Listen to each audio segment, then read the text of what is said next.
کو اپنا بنا لیجئے، سایہ عافیت میں بسا لیجئے۔ بسم اللہ الرحمن الرحیم۔ بعض لوگ نادانی کے اندر اور علم دین کی کمی کی وجہ سے یہ جملہ بول دیتے ہیں کہ شاید اللہ تعالیٰ میری قسمت لکھنا بھول گیا ہے۔ تو اب سوال یہ پیدا ہوتا ہے کہ اللہ تعالیٰ کی طرف بھول کی نسبت کرنا کیسا؟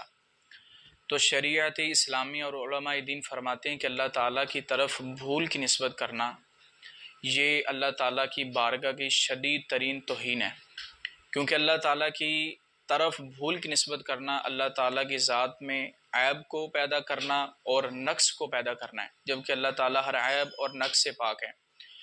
اور پارہ 16 آیت نمبر 52 کے اندر اللہ تعالیٰ ارشاد فرماتا ہے لا یضل ربی ولا ینسا، میرا رب نہ بہکتا ہے اور نہ وہ بھولتا ہے۔